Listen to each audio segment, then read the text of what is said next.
Friends, आज हम CPC का ऑर्डर 27 और उसके रूल 1 से लेकर के 8B तक का डिस्कस करेंगे।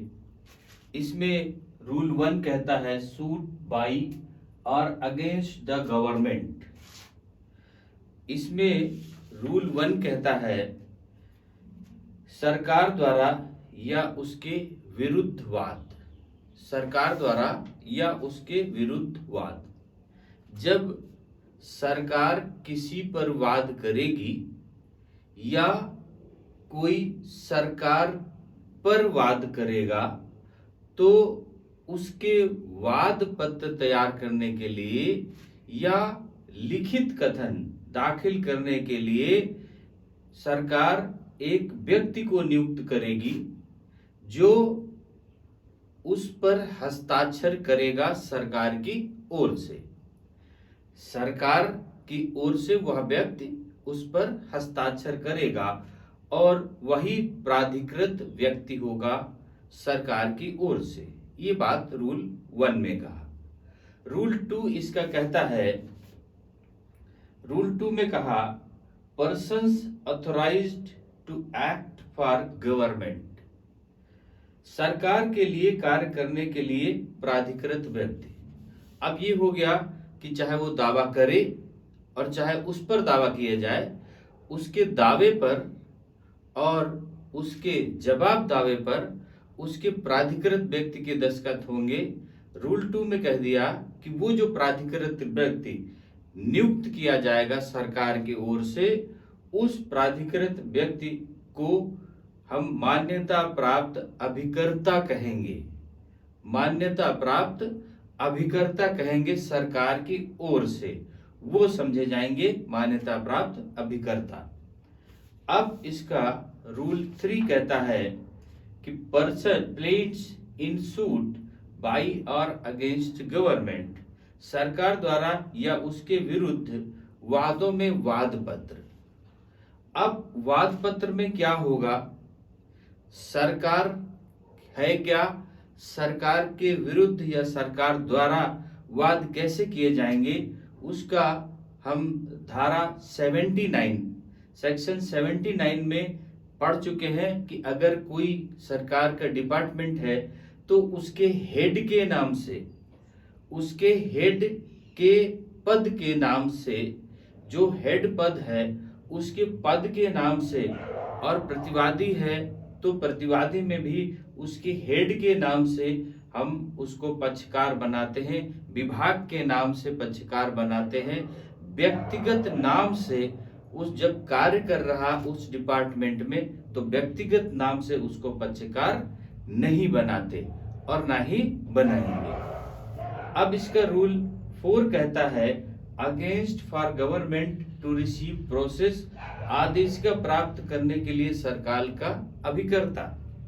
जो न्यायालय द्वारा सरकार के विरुद्ध कोई निकाली गई आदेशिकाएं, जो ऑर्डर है, जो सरकार के विरुद्ध में कोर्ट ऑर्डर कर रहा है, उन ऑर्डर को लेने के प्रयोजन से कि ऑर्डर सरकार कौन लेने आएगा, तो सरकार ने जिस मान्यता प्राप्त अभिकर्ता को रखा है वह उस आदेशिका को लेगी और ये समझा जाएगा कि वो सरकार को मिल गया। जिस विभाग के नाम से, जिस पद के नाम से वह आदेशिका जारी की गई, उस पद, उस विभाग का जो सरकार के द्वारा अभिकर्ता नियुक्त किया गया, जब वो प्राप्त करेगा तो ये समझा जाएगा कि उस सरकार ने उस आदेशिका को प्राप्त कर लिया।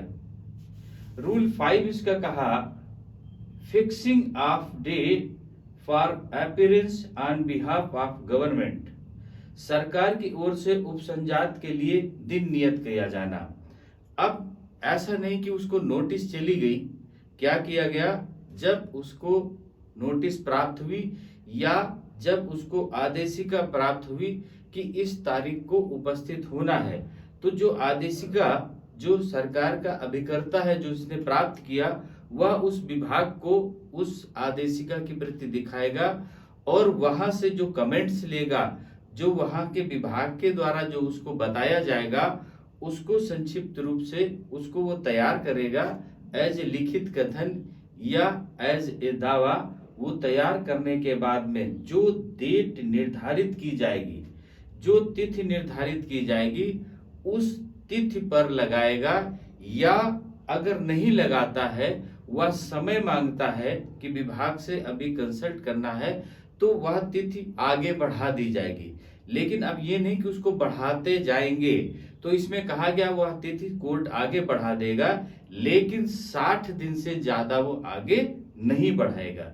60 दिन तक वह तारीख को बढ़ा सकता है सरकार की तरफ से जवाब दावे के लिए, या सरकार के विरुद्ध जो आदेशिका जारी हुई उसके जवाब प्राप्त करने के लिए वो बढ़ा सकता है 60 डेज तक। अब इसका रूल 5A कहता है government to be joint as a party in a suit against a public officer. लोक अधिकारी के विरुद्ध वाद में सरकार को पक्षकार के रूप में संयोजित किया जाना। अब ये एक इंपॉर्टेंट पॉइंट है, जो लोक अधिकारी के विरुद्ध वाद दाखिल किया जा रहा है, उसके पद के विरुद्ध जब उसने उस पद पर रहते हुए ऐसा कार्य किया हो, ये नहीं कि वो घर पर आ गया, कोई अधिकारी वो घर पे प्राइवेट काम किया उसके लिए नहीं बात की जा रही। बात की जा रही है कि जो सरकार का अधिकारी है वह अपने ड्यूटी के दरमियान कोई ऐसा कृत्य करता है, तब वह लोक अधिकारी का कार्य कहा जाएगा। और उसके विरुद्ध जो वाद किया जा रहा है, अगर कोई प्राइवेट पार्टी किया जा रहा है तो सरकार, कोई अगर किया जा रहा है तो सरकार पक्षकार के रूप में संयोजित हो सकती है। मतलब वह डिपार्टमेंट जो सरकार का है उसका हेड के नाम से, या जिसको उसमें रखा गया कि इसको पक्षकार बना करके इसके विभाग के उस पर मुकदमा किया जाएगा या वह जवाब लगाएगा, तो उसको पद को पक्षकार बनाते हुए उस पर वो पक्ष को पक्षकार बनाते हुए वह कोर्ट उसे एक्सेप्ट करेगा। रूल 5B कहता है इसका duty of court in suit against the government और a public officer to against in arriving at a settlement.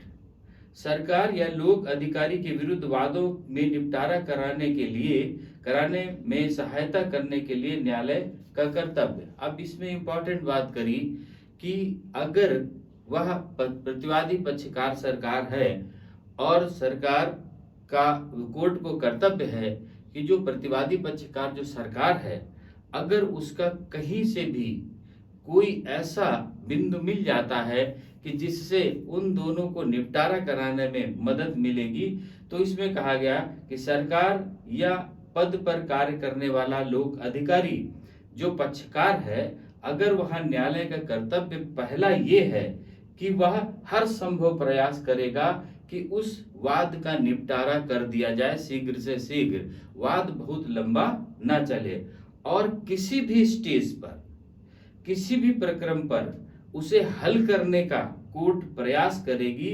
और उचित समय के लिए अगर उसको मालूम है कि इस प्रश्न के तहत या ऐसे सॉल्व हो सकता है, तो आगे की कार्रवाई न करके पहले उसको सॉल्व करने का प्रयास करेगा और आगे की कार्रवाई को आगे बढ़ा देगा।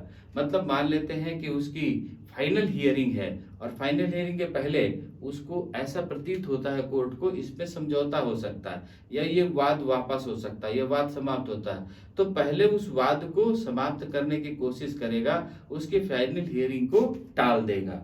इस बात को रूल 5B कहता है।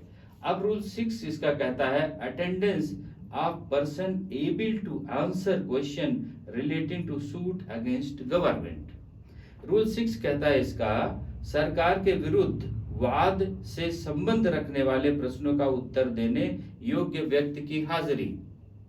अब 6 में कहा कि सरकारी प्लीडर वहां पर है, जिसकी जो सरकारी अभिकर्ता है वो उपस्थित है, लेकिन यह सरकारी प्लीडर उपस्थित है, लेकिन जो प्रश्न तार्किक प्रश्नों का उत्तर देना है वह उसे नहीं मालूम।